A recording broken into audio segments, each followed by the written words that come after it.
are going to be replaced by AI. What we will do with AI and what we will do with the social revolution in this country, we would start by telling our young men and women that they have to be at the forefront of this revolution. Number two, we will ensure that the absolute best experts on these technologies would talk to our students, would talk to our youngsters and guide them on what these future technologies are going to do. We would make them partners in this revolution. Good morning, Technopark. We all are so privileged to have our leader of opposition, Shri Rahul Gandhi, in Technopark. So before going to the official program, I request you to play 1 minute video of Technopark.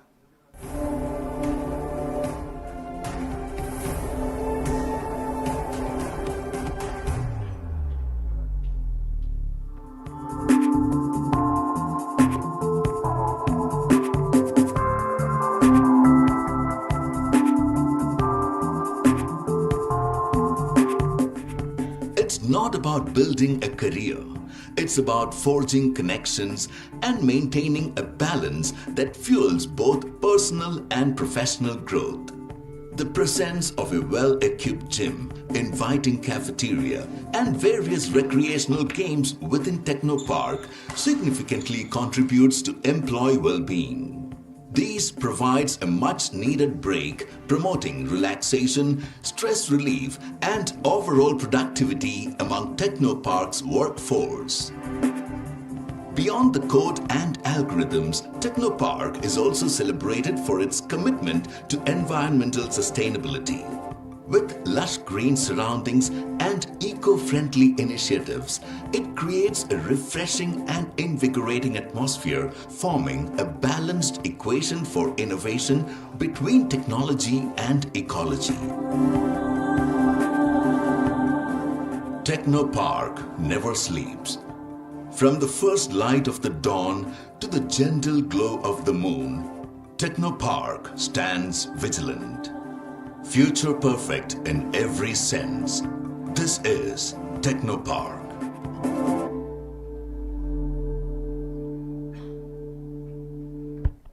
Thank you. So now I invite our Honorable Member of Parliament from Trivandrum, Dr. Shashi Tharoor, to do the welcome address.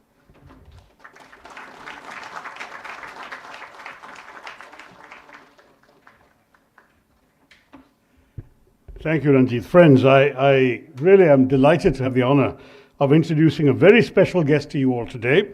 He doesn't need an introduction, of course, but he occupies a vantage point, a unique vantage point at the intersection of the world's largest democracy and our rapidly evolving digital landscape. In an era where algorithms shape discourse and data defines power, he has consistently advocated for a human-centric approach to technology. Whether discussing the democratization of information or the disruptive potential of AI on the global workforce, he challenges us to think about who technology serves. He isn't here today to talk about politics in the traditional sense, but to discuss the operating system of India, how we build inclusive systems, how we ensure data sovereignty, how we bridge the gap between the Silicon Valleys of the world and the rural grassroots to which ultimately we all have to be committed. If you review what Rahul Gandhi has been saying about technology, and you've heard some of it already while waiting for him to arrive, you'll find he emphasizes these specific angles that others don't talk about. Democratic decentralization, his focus on using technology to empower the edges of the network, the local communities, rather than just the center. Data sovereignty, his stance on data as a public good. You heard him speak in Parliament, the ethical implications of AI and surveillance, the question who controls our data. And I would finally say what I would call not the tech stack, which you all know about, but the human stack. Moving beyond code to discuss the social infrastructure required to support 1 billion people in a digital economy, the need for reskilling and more. And that's what Tony Thomas is going to get out of him this morning. In other words, you have someone here who has thought through the issues that you all work with every day. Please join me in giving a warm welcome to Rahul Gandhi in conversation with Tony Thomas.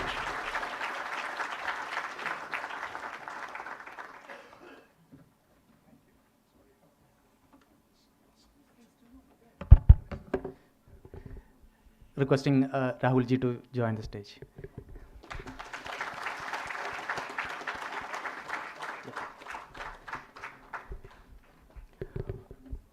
Over to you, Tony.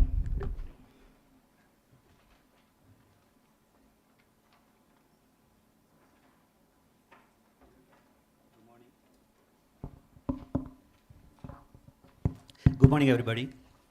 Good morning, Rahul ji. Morning. Welcome to Trivandrum. Thank you. This is a city where the ideas are very ambitious, the engineers are very talented, and every person you meet here will have an opinion about how to fix the world.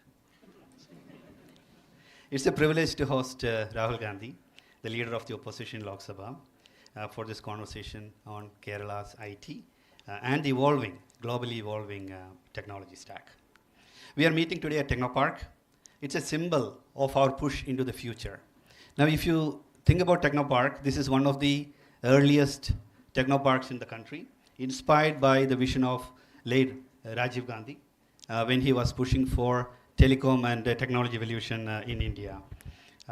Also, today, we are sandwiched between two interesting days. Yesterday was the Employee Appreciation Day, and tomorrow will be the Women's Day, so shout out to all women and, of course, employees in the room. And, of course, you know that today we are also culminating the Yatra by the opposition leader of Kerala. Rahul ji himself did the Bharat Jodo Yatra, where he did 4,000 kilometers across India over 146 days across 14 states. One thing that, of course, Shashi Tharoor ji spoke about it, journeys like that is what makes each discover one another. So today, we want it to be a conversation. We just don't want it to be a question from us and answer from you. We also want you to ask us questions and then make us go through that. But before I do that, may I introduce G. Vijayaraghavan. He is the founding CEO of Technopark. So would you like to give a couple of words to us, please?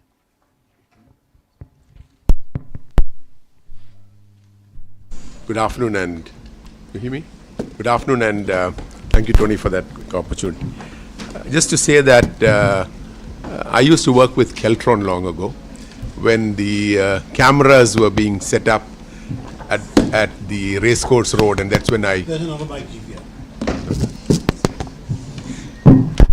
used to work with Keltron in the late 80s, and that's when the first cameras were being set up at Racecourse Road, and I had the opportunity to meet with your father at that time. Also, The CCTV ones. pardon? The CCTV ones. The CCTV ones were all installed by Keltron. And then the first major computerization programs of which I was a part of. And then I had the opportunity to become one of the first employees in CDAC, where again we met and had the discussion with Mr. Pitroda and worked very closely with Mr. Pitroda, Dr. Bhatkar and others. In a way, Technopark, if you look at the articles of Association of Technopark, is probably the same as of CDAC and CDOT at that time. And the objective was to create a new culture. And probably this is the first technology park, not probably, it is the first technology park in the country, but probably the first technology park which was set up for the purpose of economic development and job creation. Most of the others were with research and a focus. That is what made it different. And the interesting thing, when you walked into this building, you would have seen, and I jokingly say on the left, you have the left, which is Mr. Nayanar, who laid the foundation stone. And on the right, you have Mr. Narasimha Rao, Mr. Anthony, and Mr. Karnagaran, who came in for the inauguration. So it continued through multiple governments. Today, it is probably the single largest place for investments. If you look at the per square foot of investment in Kerala and foreign investment, employment generation, this is still the largest not only in the state, probably in the country. Unfortunately, we have most of it done by government and very little of infrastructure done by the private sector, which is a big change that was there. So I had a few other questions, but Tony said no political questions. So I'm not going to ask political questions. I'll probably pass it on to one of them, and they can pass it on to you, or if I can meet you later on briefly. Thank you. And Rahulji, I just wanted to ask you, if you were not a politician, if you were not in politics, would you have worked for a company? If so, would it have been a tech company? Or would you have started up something of your own as well? Well, you know,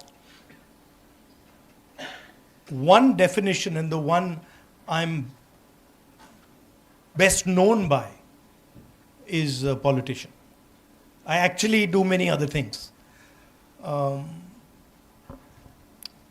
So I find these definitions, oh, you're a politician, you're a technocrat, you're a techie, you're an engineer. I think these are very constricting definitions. But the answer to that, if I wasn't in working for a political organization, I would probably be doing some sort of entrepreneurship, probably in the aerospace world. I'm a pilot, so, and my father was a pilot, my uncle was a pilot, so we have that little strain. Very interesting. Yeah. Yeah. We also have a space park now being built in Kerala, so hopefully we'll have some innovations coming there. We have a couple of questions that we have from the audience as well. So we have Vinod Subramaniam here. Actually, I think about it slightly differently. I think that you should be curious about everything, right? And actually, you should have an open mind towards pretty much everything. And that's when you can start to connect the dots, you know. Very interesting. And one of the things that when I speak to youth in the AI world, I say that there are only two characteristics that truly matter now. One is curiosity, and second is empathy. Because machines cannot think like us. So if the empathy is what makes us different than from the machines. So if you are curious and if you're empathetic, then the rest of the things normally and I would add one more. Please. Which is persistence. Indeed. Thank you. If you can keep going, you know, and keep being positive, then that's also very powerful. Absolutely, indeed. So maybe can I ask Vinod one question, please? Yeah, Vinod is here. Good morning, Rahulji. My name is Vinod Subramanian. I have about 20 plus years of IT experience, been working for multiple MNCs. My question is, as you rightly said in some of those videos, a lot of transformation is happening through AI for multiple industries. How would the skill set need to evolve, like especially to a place like Kerala or anywhere in India for that matter? What is the change that you see need to be done from a professional community? As you might also see, this is also causing a lot of layoffs and other impacts as well. So how do we really absorb that, and how do we move forward from there? You know, we were sitting in the other room and we started talking and we immediately agreed on one thing. And it's something that I fundamentally believe in, which is that jobs do not disappear. Jobs are relocated. So people think, oh, a robot that cleans a room has taken away the job of somebody who was previously cleaning the room. Yes, in the room. But if you go to the factory where the robot is being made, that robot has created a lot of jobs. That value chain has created a lot of jobs in the place where that robot was made. So the question is not so much about jobs being lost or jobs disappearing. The question is, there is a contest for jobs on the planet. How good are you at capturing them, right? And that's really the question. So that requires a particular mindset. It requires a particular level of openness, connectivity. It requires an industrial structure. So in my mind, there are essentially two parts of the economic system.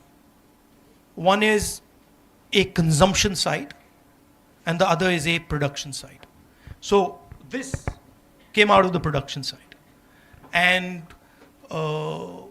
Uber is helping the consumption side, right? So in my mind, the real jobs come from the production side. The large numbers of jobs come from the production side. You can get excellent jobs in the IT space, but you cannot get jobs for everyone in India in the IT space. It's not going to happen. Because the IT space simply does not have the knock-on effects that a car manufacturer does, or a phone manufacturer does, or a ship manufacturer does, right? So industrial production is something, in my mind, where the real jobs sit. And the disappointing thing is that we've allowed China to just capture that. And so we play, the United States, India, pretty much all other countries, we play in the consumption space. If you look at our big companies, you worked in the automobile sector, but if you look at our big companies, our startups, they're all consumption, mostly consumption, right? They're on the consumption side. We don't have big startups on the production side. So that's really, to me, the interesting space. And the real question is, China's built a superb industrial system, unmatched in the world, but we don't like their coercive system. We don't like the fact that they're not democratic. So to me, the big opportunity for India is, can we build an industrial system, a production system, but maintain our democratic values? That to me would be a huge service to the people of India and be a huge service to the rest of the world. Thank you. And you would find that even in Technopark here, most of the startups are not on the production side, it's actually on the service side. Yeah. So that I think is a problem that systemically I think we Now, need there's to another thing, that the amount of innovation that comes out of the production side is order of magnitude more than comes out of the consumption side. Because production is actually a much more complicated activity. To put a car together is a very, very complex activity.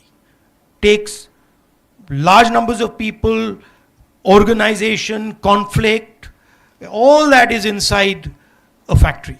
That's not there in a software park. But then we also say that in the future, every job can be a software job, because programming now really doesn't require a lot of technical skills, right? Because with AI coming in, with conversational technologies, a lot of things can be done directly by even individuals who are not experts in technology. There I disagree. I disagree, but maybe I'm wrong. I think there's still, look, there's a social element to this. If you do not give your people jobs, you will have massive conflict in society. You can't, one of the reasons you want to give people employment is because you want to make sure that there's a harmonious society. Because if you do not give people employment, that causes intense pain to them. Very true. And before we continue, is there any big message that you would like to share with us, or would we continue and then? No, you continue and then I'll put my message in my answers. Great. So now that we spoke about AI, of course we also know that you worked at some point in UK. So one of the things that we wanted to understand is from a work culture, because we also hear about work-life balance. We had an issue about a young lady having suicided because of the work pressure, etc. How do we balance life and work? Because I've worked in the West, I've worked in Japan, which is on the other extreme, for example, where it's very difficult for especially the youth to balance work and life. So are there any lessons that you could give us, insights that you could provide us, or maybe the do's and don'ts? And and even more, your job today, what you do today takes a lot of time and effort from you, right? How do you balance it without getting burned out as well? Well, the first thing is the frame you use, right? So I can come here and I can say to myself, now I'm going to the tech park and I'm going to be working. Or I can come here and say, okay, I'm going to the tech park, there's a bunch of guys there, I'm going to have fun with them. So you can change by thinking about what you're doing. You can completely change the nature of what you're doing. I actually, most of the time, I don't consider my work. Most of the time my work is curiosity. I'm like, oh, how does that work? Even if I'm in a situation where it's quite mundane and quite boring, I'll always try and be like, okay, what is that person doing? Why is he doing it like that? So that allows me to transform the way I think about things. I make sure that regardless of what happens, that before I go to sleep, I read a little bit, and even if it's 10 o'clock at night, 11 o'clock at night, midnight, I do some exercise. That 90% of the time I will do that. Very good. Thank you. I think, exercise is something that a lot of us probably lack. So No, and people think that, time is, I don't have time for exercise, or I don't have time for myself. Actually, it makes you very unproductive when you do that. So you're thinking that, I'm going to save 1 hour by going to exercise. Actually, no.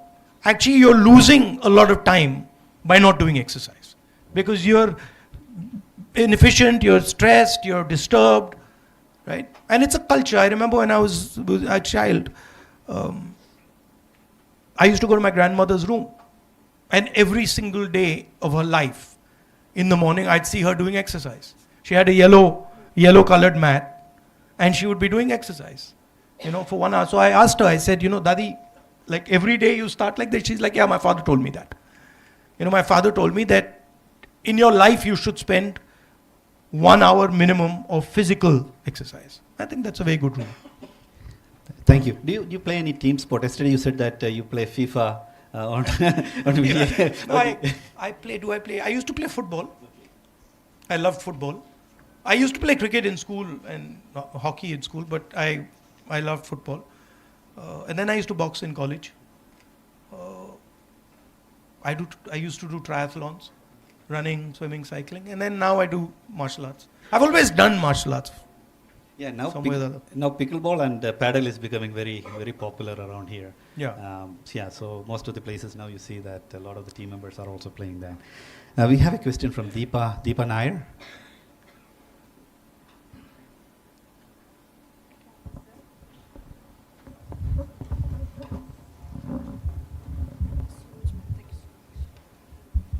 Good afternoon, sir.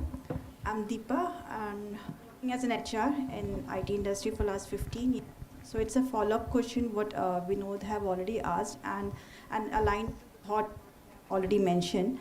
We have to create jobs. That is something we have to do. So I would like to definitely know from you, like what better policies we can have so that we have more career opportunities for our youth within Kerala, so that we have a better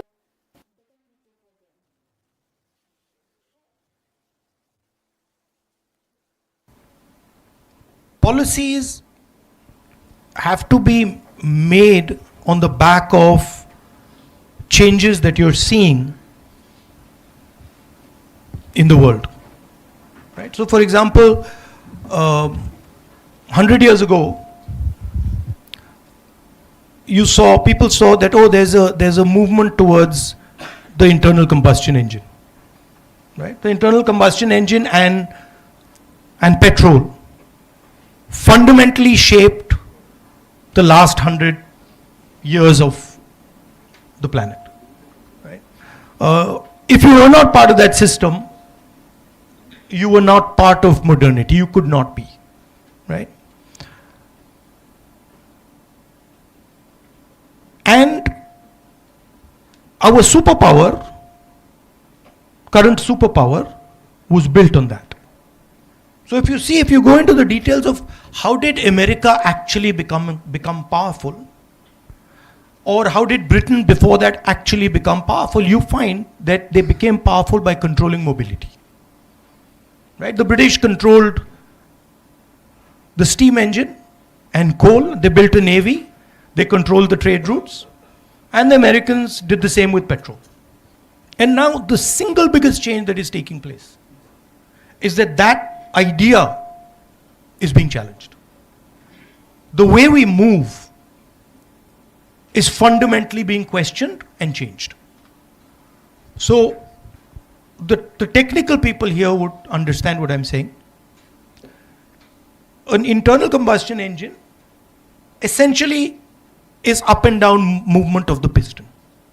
And you have to transform that up and down movement into circular motion. And your fuel is in the fuel tank. Now, something fundamental is happening, which is that we are moving to a world of circular motion. We are moving to the world of the electric motor. Everybody says, oh, there are drones, there are electric cars, there are electric trains, there are medical instruments. If you go into detail of what they actually are, they're essentially built on the same architecture. An electric motor is running a drone. It has a battery attached to it. EV is essentially a number of electric motors with batteries attached to it. What you see in pretty much everywhere where things are moving, the electric motor is somewhere and a battery is somewhere. The only difference between this and a drone is electric motors. This has a battery, this has a camera, right? If you were to, the drone is essentially this with mobility on it. So that to me is where the real powerful things are going to happen. If you go to Ukraine and you look at what is going on in the battlefield, you'll find that circular motion, the drone, is completely decimating the internal combustion engine. If you even look, for example, at what is going on now in Iran, you will see that we are moving, the military power is moving towards the battery, optics, and the electric motor. And who dominates these technologies?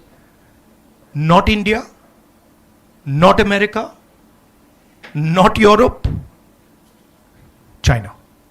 And that for us is a huge problem, because we are the only people who can make that transition.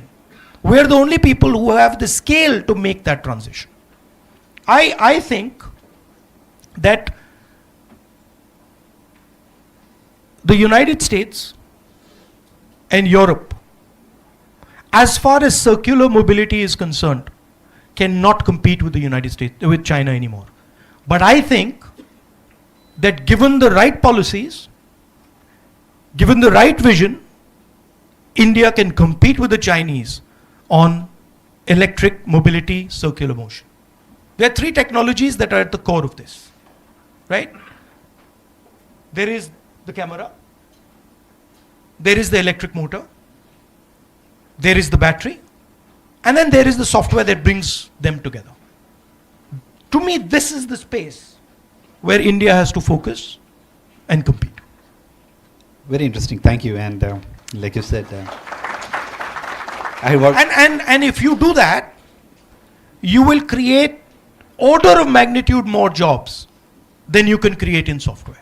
Because this has thousands of components. This is not one factory that produces this.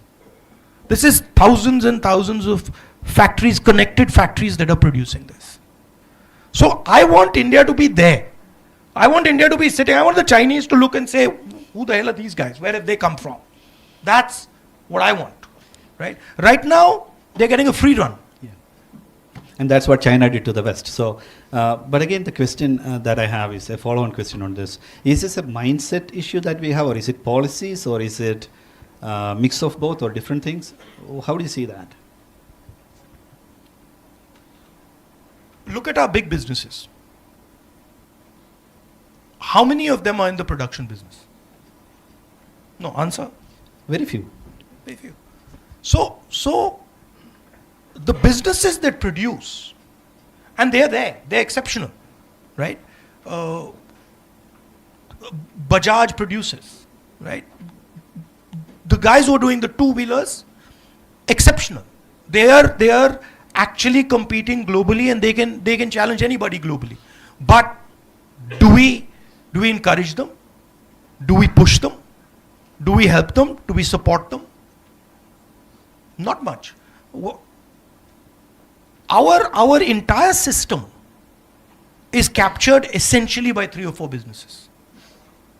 Right? You know the names, Adani, Ambani, these are the 4 or 5 guys. They don't produce anything.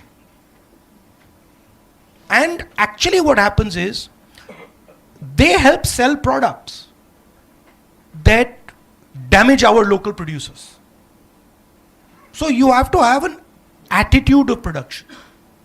You go to you've worked in a factory. You worked for Nissan. Who did you work for? Nissan, I work for GE. Yeah, he understands it. You work for Nissan.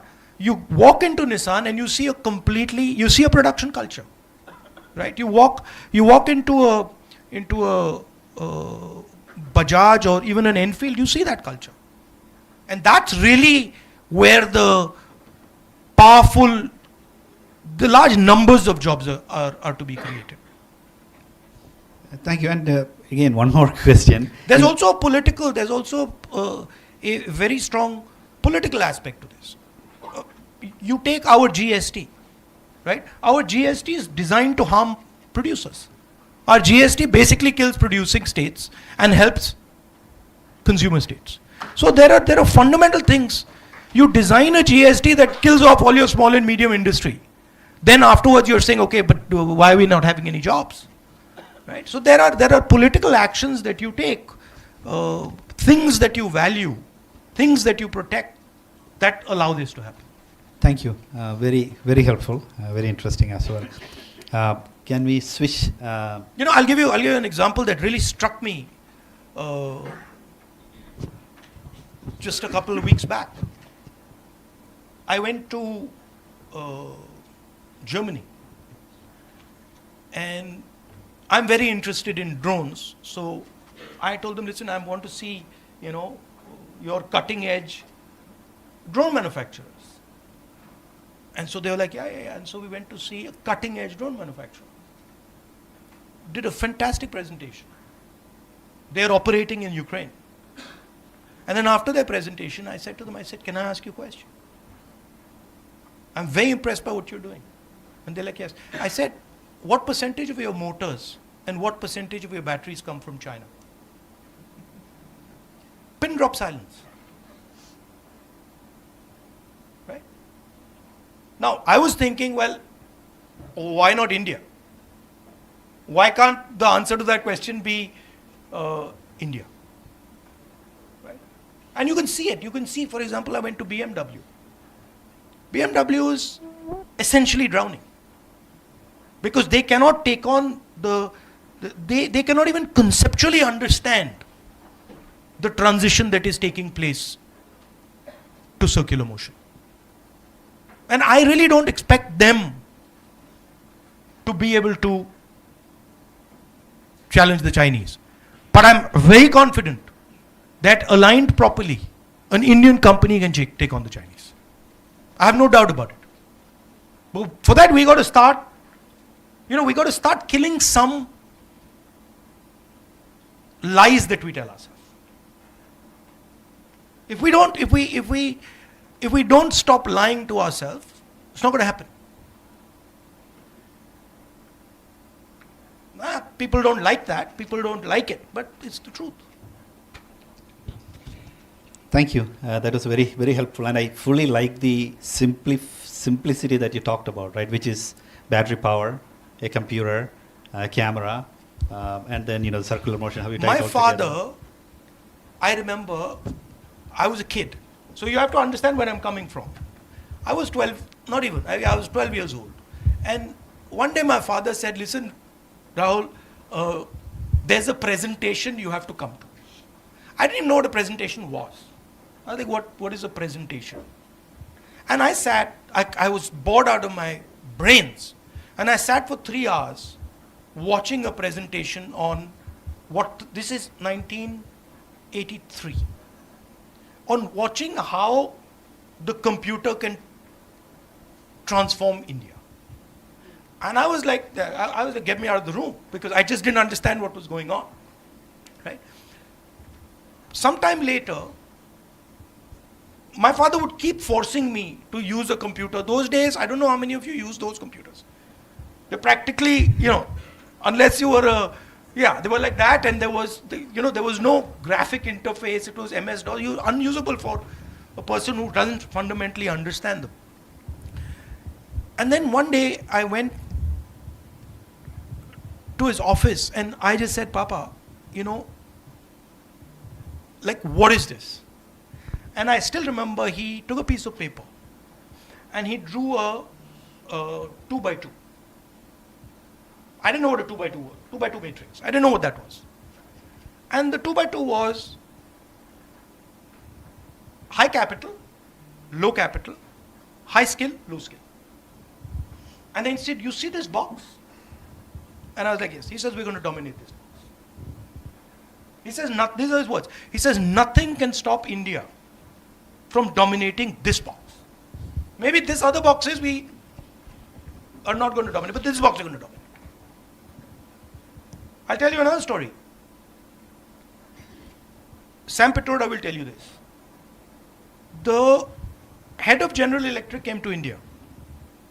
And my father had a chat with him about building software in India. And he went out of the room and said, the man is crazy. He said, the man is crazy. How can we build software in India? But that is what having a vision is. That's what it means.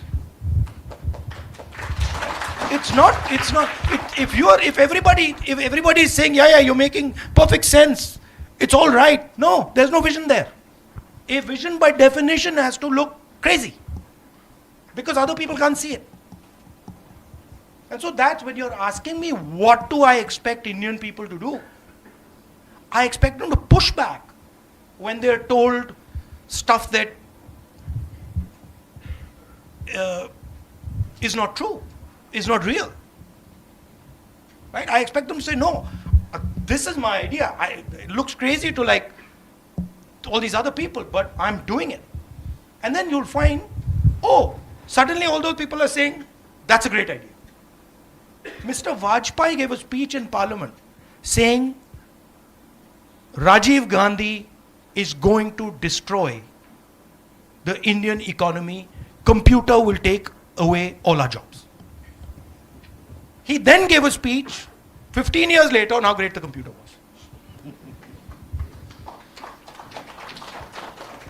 So that's what I expect from Indian people. You're seeing that there's a complete transformation taking place. It's an exciting thing. You're the people who can pull it off.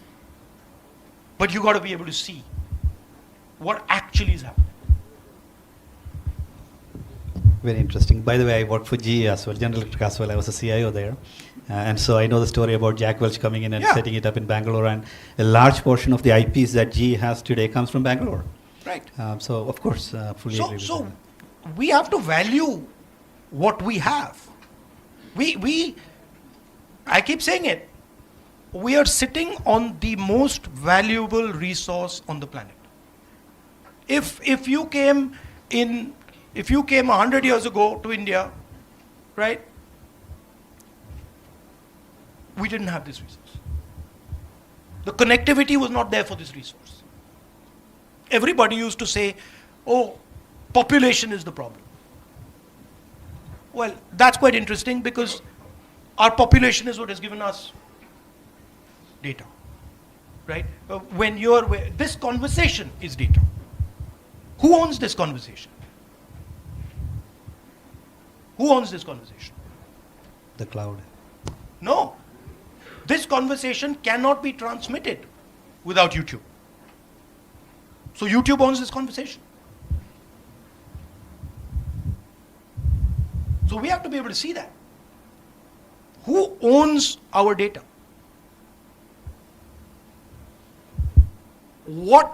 How are we going to strategically use our data?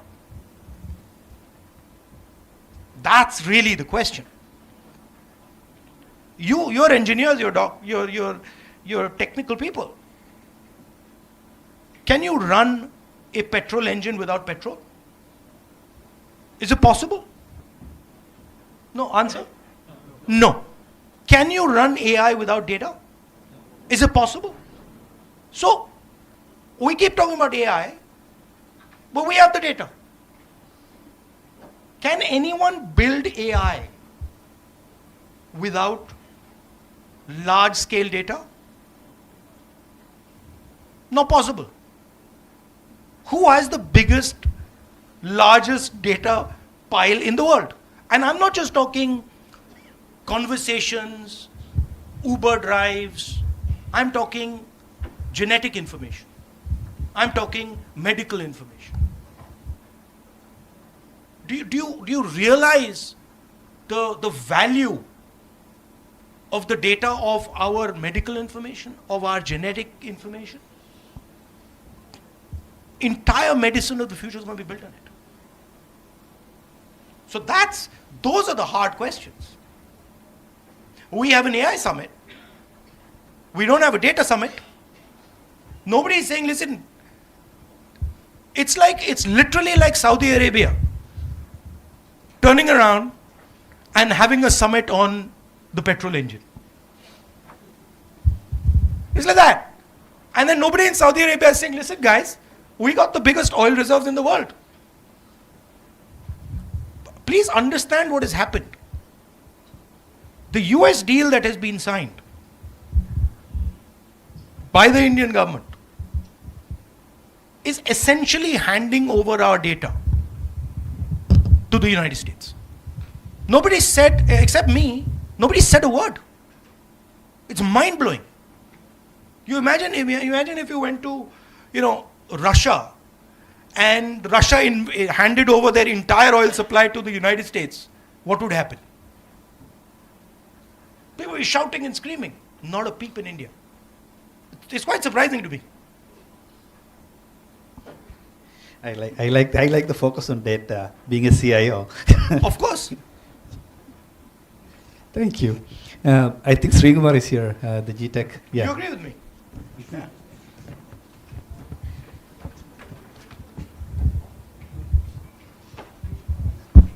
Very good morning, Rahulji.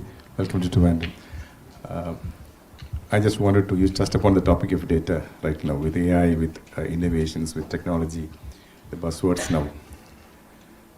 How do we in India balance ourselves from government, from policies, from restrictions, from regulations, and from all sorts of governance?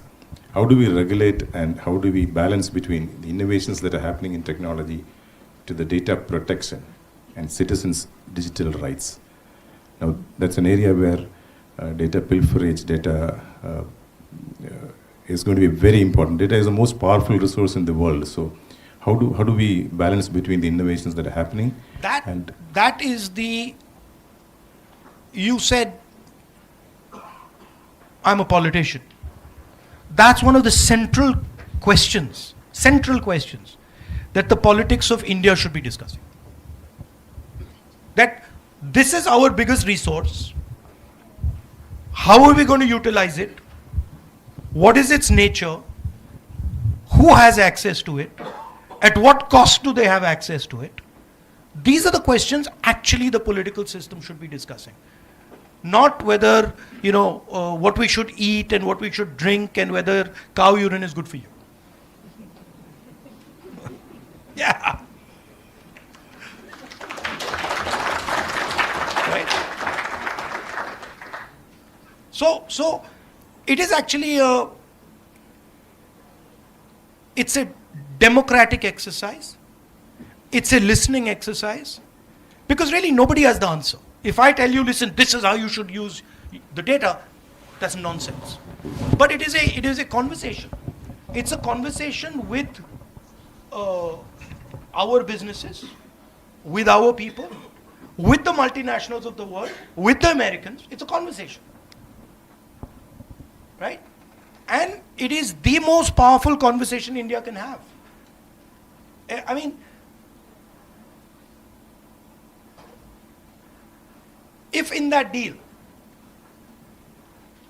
India had turned around and said, listen, this is all fine, but our data is the most valuable data in the world, I can guarantee you there'd be no taxes on agriculture, there'd be no taxes on small and medium business, there'd be none of that.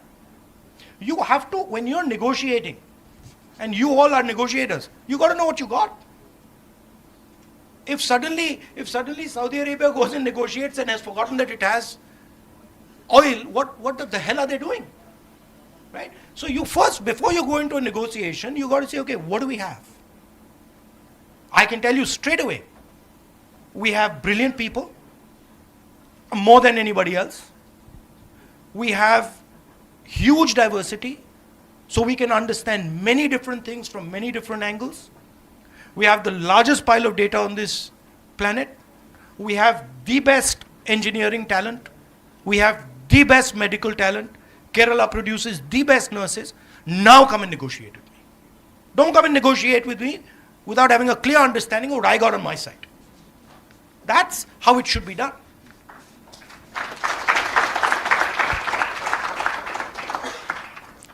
Thank you. Since you talked about drone quite a bit, we have somebody who actually makes drones in the room. So Devan, if somebody can get the phone over to... That's right there. Could you give us a little bit about how do you, also on the data side as well, right? How do you capture the data and what do you do with the data as well? No, tell me and answer me another question. Sure. What do people like me need to do for you to compete with DJI successfully? Answer me that question. Sir, I am proud to say with next 3 years, we will be competing the DJI. Because 80% of the components right now we are developing in-house in Kochi. Maybe our rest of the R&D is finishing in 3 years. So right now... So you make your own motors? Yes, own motors. But sir... What type of motors you make? BLDC motors. And the fact is, we... Depending upon... Yeah, brushless. And ducted fan also. And we depending on the infrastructure of Hitachi, other corporate infrastructure for developing that motors. What size drones do you make? Size largely carrying 50 to 100 kg payload. Can I come and see? Yes, yes. Where is it? Kochi, sir. Okay. Here itself? Yeah. Cochin. Kochi. Sorry. I also bring some of our product to showcase to you. But you have something here? Yes. In my car. Yes. Oh, you have it here? You brought it here? Yes, yes. Okay. Okay. Happy to showcase you, sir.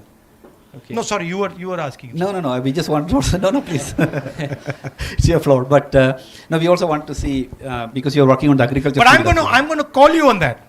Yeah. 3 years from now, I'm coming and seeing that you've knocked down DJI. You're not getting away simple. Right? Yes, I'm sure, bro. No, I'm coming. I'm coming 3 years to see. We'll note it down. Thanks, Devan. Unless you wanted to add something about the agriculture use cases and data or something that you think is relevant. Yeah, sir. Actually, we are 5 years old company. So myself, Devan Chandrasekharan, I am the founder of Fuselage Innovations, and we are the national startup day. We are the one of the national startup awardee from Honorable. How many people? 43. Total. 43 people working. Yes, 43 people working. All are from Keralam. And you designed them yourself? Yes. Quadcopters? Yeah, quadcopter. And for marine innovation also we are working for handling the heavy payloads in marine through cranes. Right. Lifting the heavy payload on an average 10 tons. That is also we are working with the... How do you react to what I said about circular motion and the electric motor? Yeah, electric motor actually we are in-house around from 70 kV motors. So we are... No, I mean, I was saying that we are seeing a revolution in circular motion. Okay. That we are going from the petrol engine to the electric motor. Okay. How do you think about that? Sir, there are limitations are there in regards to the flight time. Only the power is a major challenge. Like we already having limitation, the high quality of lithium, that is a major issue. But we are working for the lithium with the phosphorus for getting the most higher flight time. Once it is done, we can replace the engine with the batteries. Do you think electric vehicles will replace internal combustion engine vehicles? Or no? Not right now, sir. But 5 years, 7 years, 10 years? Yes, it will happen. Yes. Thank you, Devan. That is very informative. Really appreciate that. We have a question from Vinita.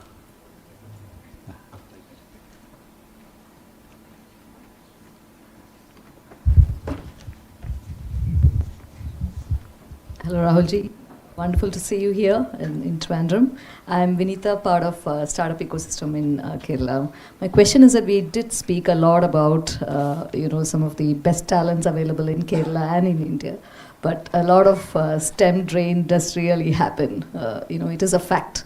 And over a period of time, we've tried probably to make them stay through developing our startup ecosystem, but even then, we still have those challenges being seen. Like, we're still a consumer state, and the production is absolutely not happening, just like you said. How do you think, some of these challenges can be overcome over a period of time? I think it's an attitude.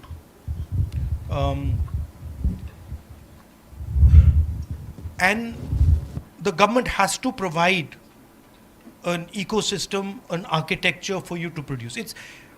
The government doesn't have to provide you as much support in software as it has to provide you in production. That's a much more difficult, complicated thing to manage. So government has to understand these things. Government has to have a strategy on these things. Government has to know, or at least guess, where things are going to move. The reason I was telling you about that conversation with my father was because he understood that things are moving there. Software is going to give us that quadrant on that piece of paper. So the government has to have that type of a sense that, listen, this is where we are going, right? And directionally, we need to be aware. I'll tell you a story.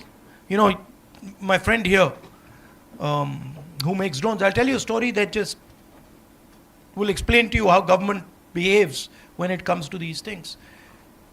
I think it was about maybe 2015-16. SPG director called me and said, I want to speak to you. So I said, please come. So he came. And I thought to myself that, let me show this guy something. So I used to fly and I used to make drones. So I had a drone. And I called him and I flew it in my garden. And he was watching that thing. And I said, don't you think this is going to be a huge security problem for you? That, and I did it as a joke. You know what happened 3 days later?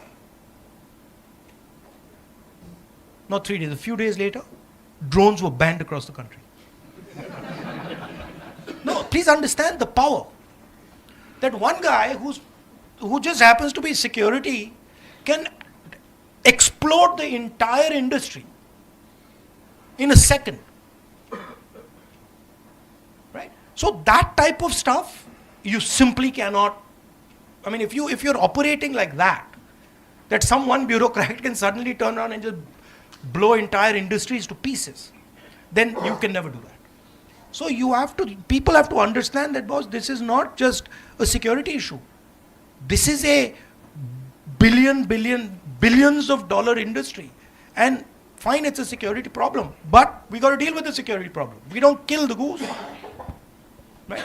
So government has to allow these conversations. Now, government frankly doesn't understand what you understand. So the conversation has to be with you, not with some government bureaucrats who are just talking to each other. It's got to be strategic. It's got to be give and take. We'll give you this, but we want this, right? So, and you've got to think about it on large scale changes. So, if you're thinking that there is going to be a fundamental change in the way we are going to move, that's an interesting place to be. If you're thinking there's going to be a fundamental change in the way medicine works, that's an interesting place to be. Right? So, and then you make 3 or 4 bets and you say we're going to bet on this. And then maybe 1 will not work or 2 will not work, 1 will work. IT worked. Other bets at that time didn't actually work. One doesn't really hear about them, but there were multiple bets that were made. And you also talked about, of course, a curiosity, second, interactions that piqued your interest in certain things.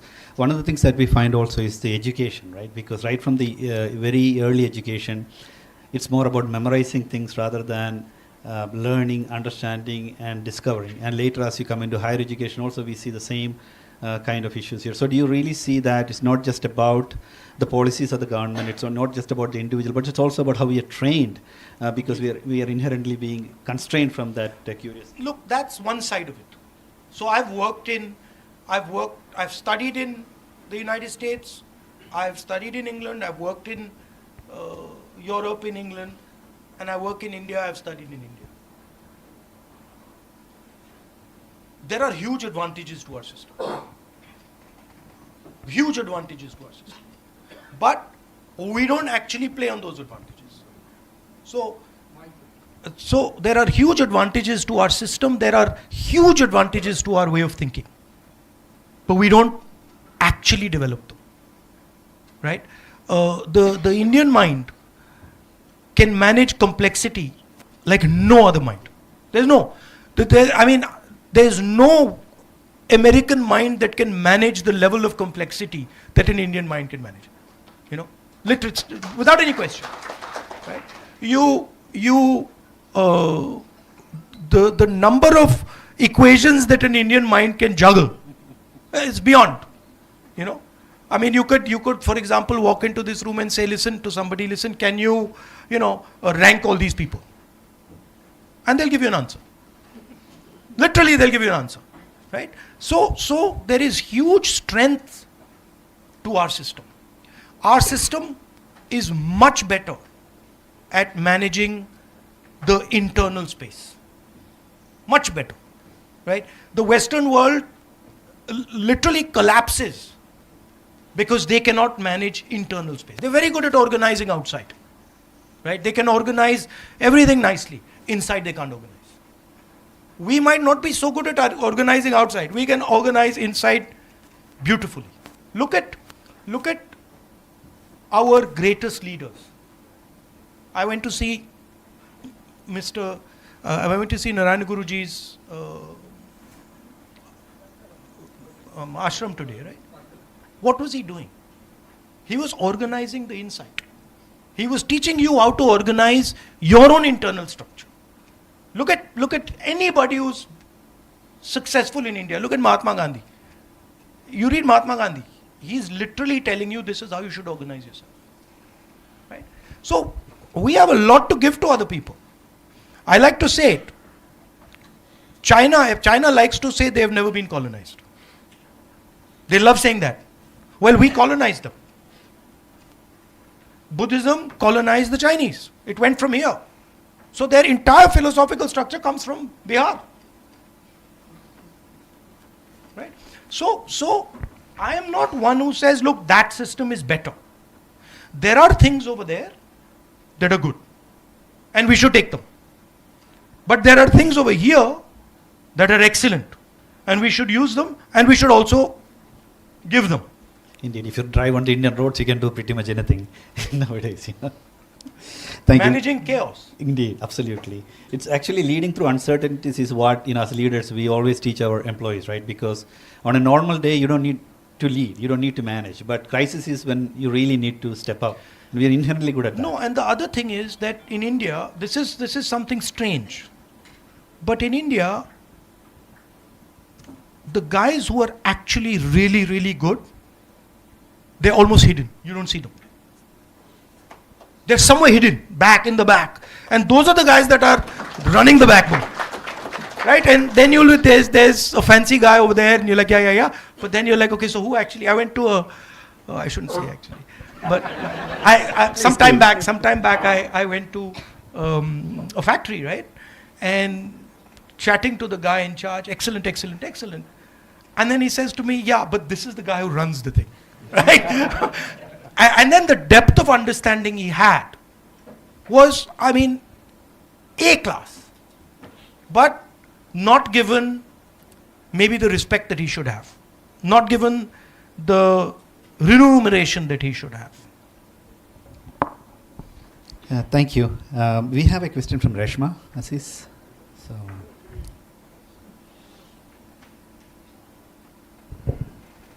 Hi Rahulji, I'm Reshma Aziz. I'm having 16 years experience in the IT industry. So tech employees often face challenges with long working hours, insecure policies, contractual insecurities. So should there be a better policy? Should there be stronger policy to secure them? I mean, that's the simplest question. Yes, they should. You couldn't give me yeah, they should. Absolutely should. You let me off really easy there. Do you have any suggestions? No. I suggest to have stronger policies to support the employees. And what about from the women's side? Is there something that we can do that would improve your situation?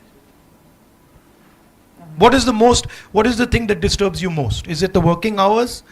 Is it what is it? Balance. Huh? Work-life balance. Work-life balance. Yes. So how many hours a day are you forced to work? 8 to 10. Okay. But I mean 8 hours not bad. I'm lucky if I get 8 to 10.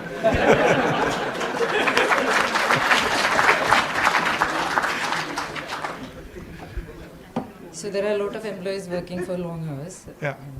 So work-life balance is one of the things. And what do you do in your non-work time? Like how do you spend your non-work time? So do you have like a hobby? Do you have children? How do you do that? Yeah, I have a company of my own. I'll work in that, then I'll manage the family. And what does the company do? We are into contract staffing, business. Okay, software contract staffing. And what's the most difficult part of your job? I love all the part of my job. Okay. There's nothing difficult for me, but it is difficult to manage the family and job. That is where I find a challenge sometimes. Okay. Thank you, Reshma. Thank you.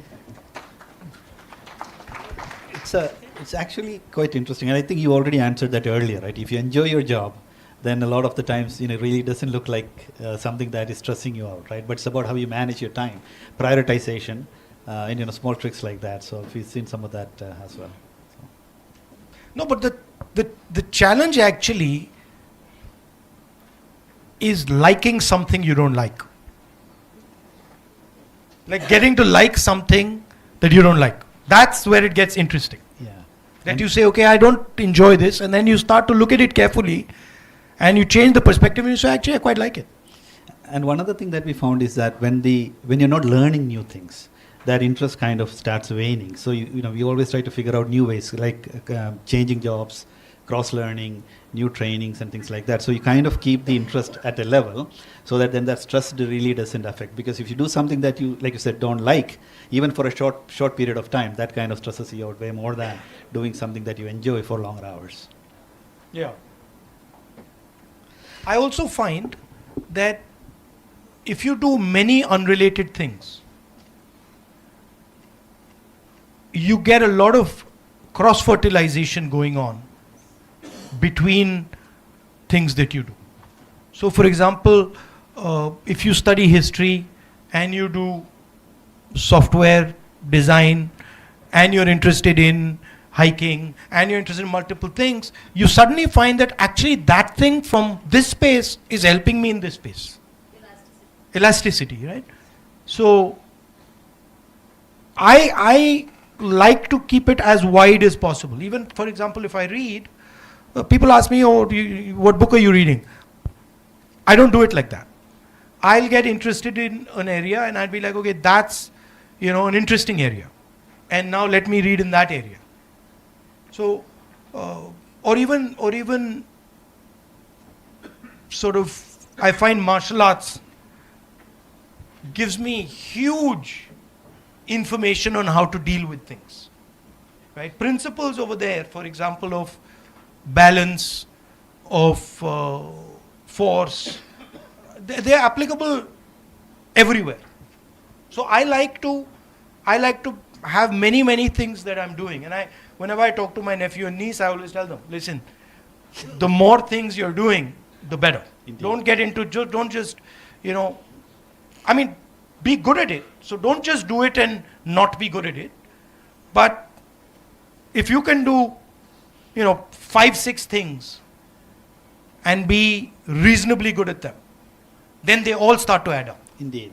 Especially as you grow up, right? Because when you learn your peer's job, it's much easier to move up in your career if you're in a job versus, just knowing deep about what you do. So we have different management styles around that, right? Liju had a question. Liju John. So.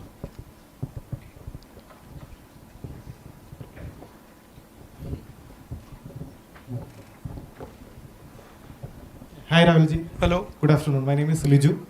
So my question is a little bit apart from the tech world. So we have seen you have ride KTM Duke, Royal Enfield.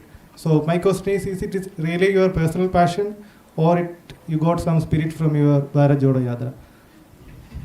And the last thing I always, I'm curious. So I always like to travel around, meet people, look at things, understand how things work. That's just my nature is like that. And so I used to do cycling actually, long distance cycling. But nowadays long distance cycling not possible for me because my security people it becomes ridiculous. Right? If you're cycling and then you have these escort cars, it just doesn't work. So I can't do that. And so I like the idea of two wheels. And I don't really care what bike I'm riding. I like the sense of riding a two-wheeler. I'm perfectly happy riding, a scooter in some situations or a motorcycle in other situations. If you're asking me what motorcycle I think is good. Yeah, that was my last one. Do you get a high on a specific? No, I don't get into high. The high is when you're 25. At my age, high kills you on a motorcycle. So I don't do the high thing. I quite like the KTM. That was my last question. Which one you prefer to ride that? I like the KTM, but I prefer the KTM to the Enfield. Let's put it like that. Okay. I have an Enfield. My son has a KTM, so we have this argument at home all the time. So I think he won out. There's a good 450 BMW that is coming out. I think that will be a good bike, but it's expensive. That reminds me. I know that you were in Germany with BMW, etc. Of course, all these things are changing, right? Even with AI coming in, new technologies coming in.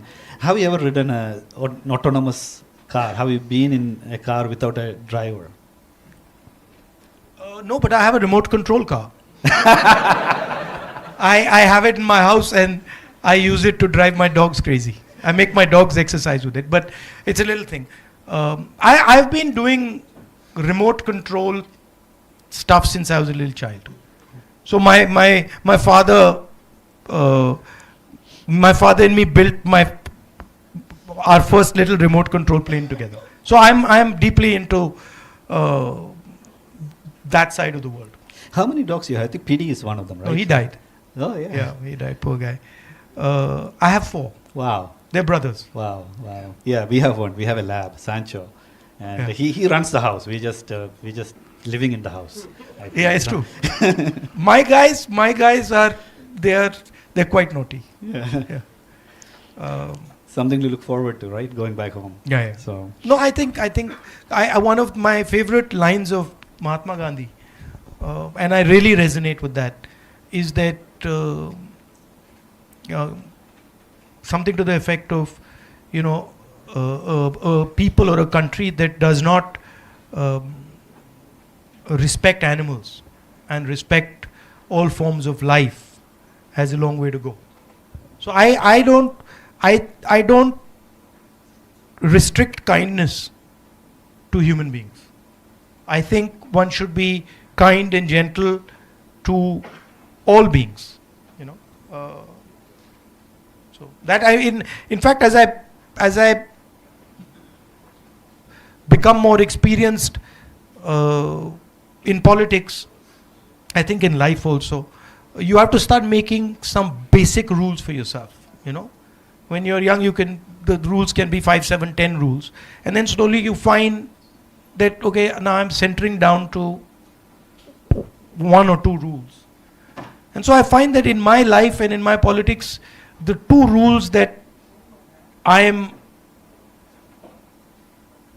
they are becoming my central rules more and more are, as you said, non-violence and compassion towards other people, understanding other people, and truth. So I find it very uncomfortable. In my job, I was told when I started, and many of my politician friends used to come and tell me that, listen, truth and politics don't go together. I was always told that. I've heard that too. And I am out to prove that it does. I hope you win. I hope you're successful. No, it doesn't. I mean, it doesn't matter. It's a framework I use, and it works for me fantastically. I mean, it literally works for me in ways that I never ever imagined. One thing that again I find politics in India is, we tend to put people in boxes, stereotypes, and then we don't really think across lines on ideas and thoughts, right? It's about who said it versus what is being said. It's quite a bit of that I find quite In India, one of the weaknesses of our system is that we box everybody, right? We love to create, oh, she's a woman, oh, he's so and so, oh, and we like to create that box. But people are not in boxes. People are, you cannot fit a person into a box. So, I know we are running out of time. Rahulji has been very nice with us. So what I will do is we'll have one more audience question, and then probably we'll wrap up, unless, of course, we want to have more. So we have a question from Ganesh Kumar, IBM. Yeah, that's there. So.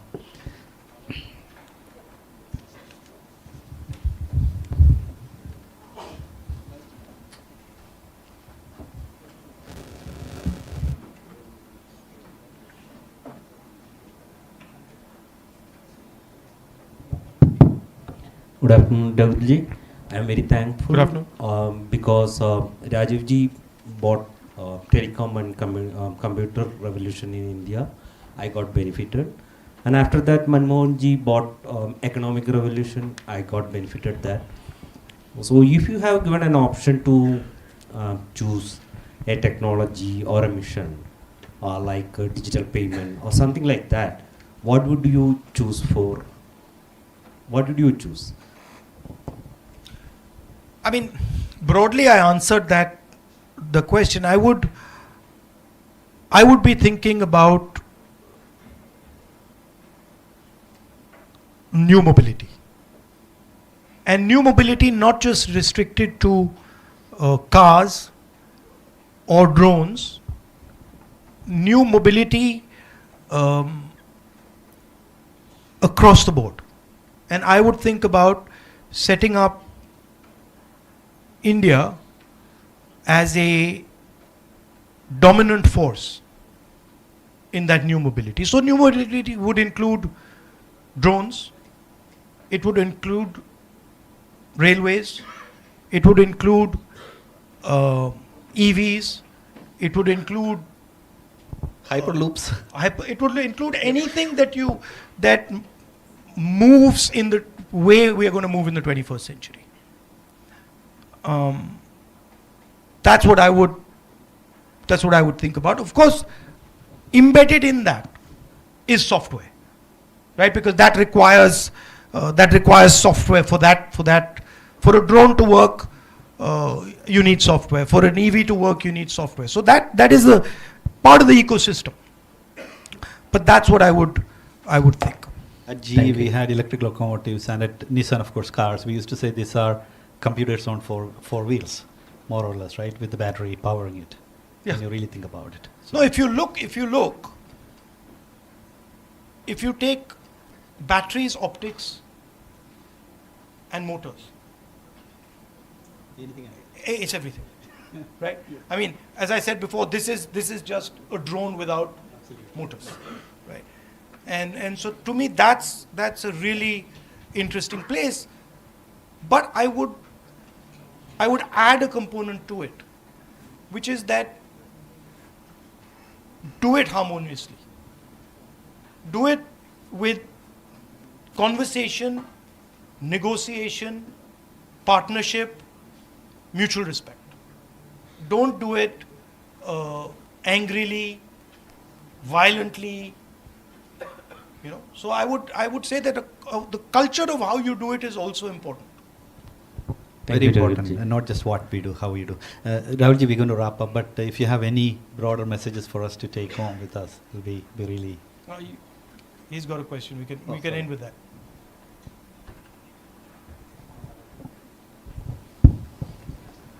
Good afternoon, Rahulji. My name is Pius Verghese. I have a question.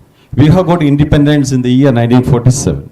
Today we are in 2026. It's almost 80 years. So most of the politicians, BJP, Congress, many came over and ruled the country. And but even today we are talking about freebies. All political parties, they are talking about freebies. I will give you 2,000 rupees. You survive with that. I will give you a few kilos of sugar. I will give you rice.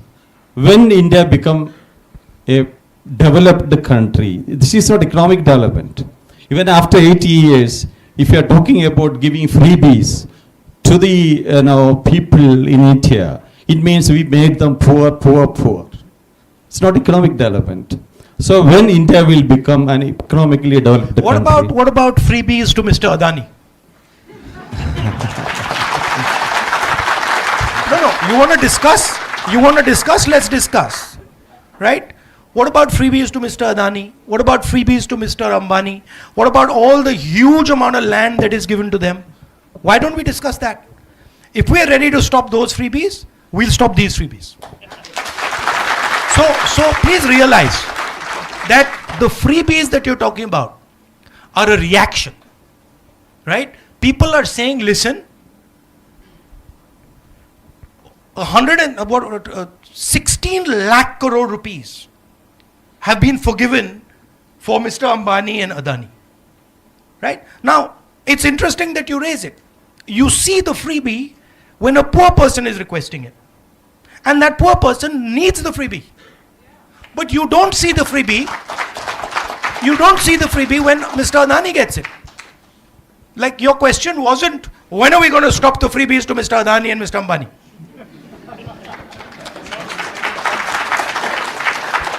Right? So when you're looking at a political system, you got to look, I love all Indians. That's my starting point. I even love the people who hate me. Okay? So for me, what I am looking for is a win-win. Now, if we're going to have a conversation about freebies, then let's not have a conversation about only one side of the equation. Right? And let's not try and paint it as if there's only one side of the equation that's getting the freebies. Because that's not true. The amount of freebies that Mr. Adani and Mr. Ambani and 5-7 of our big businesses get is order of magnitude. Order of magnitude. Not 10 times, not 50 times, not 100 times, thousands of times what our poor people get. That's a fact. And nobody can get away from it. Right? So I'm more than happy to remove all freebies from poor people. But then you got to remove all freebies from the likes of Mr. Adani and Mr. Ambani. Thank you for your question. Thank you for the Good question. And on that note, Rahulji, shall we sum up? And yeah, I just want to conclude. First of all, yeah, I need to conclude because we've got to. First of all,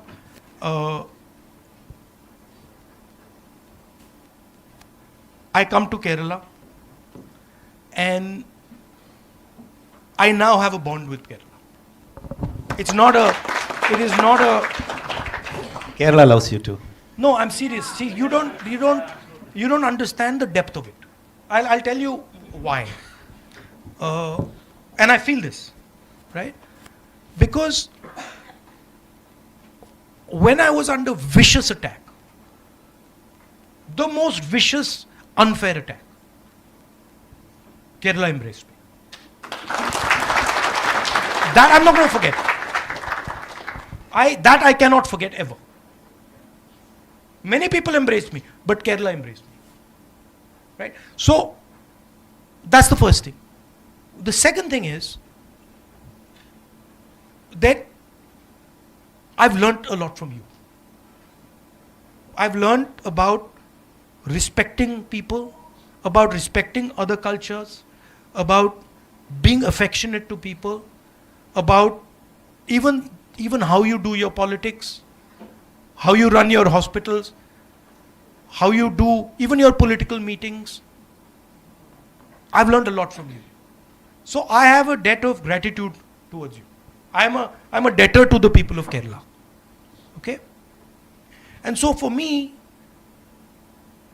I'm not partial to one Keralite or another Keralite. For me, all Keralites are the same. And I'm interested in being your partner, in helping you achieve whatever you choose to achieve. It's your journey. These are your decisions. But I would like you to know that I'm there to work with you, to help you in whatever way I can. Finally, your history, your tradition, your giants like Narayana Guruji are guides. In our culture, a guru is given a exalted place. They are national gurus. They teach our country the direction in which we should be going. Their ideas, of course, are embedded in our constitution and are embedded in our democracy, but they are like lighthouses that, this is where we should be going. And that, when I speak of a Narayana Guru, he is actually a person, but he reflects the spirit of Kerala. He only became Narayana Guru because he reflected the spirit of the people. The rebellious spirit. Yeah. And he only became what he became because he expressed your spirit. And I want that the people of Kerala, young, old, male, female, poor, rich, always express freely and openly the spirit of Kerala. Thank you very much, and really appreciate. Thank you for inviting me here. It's an honor and a pleasure. I had a very nice time. Thank you all for coming and having this conversation. Ranjit, would you come over and present a memento to Rahulji, please?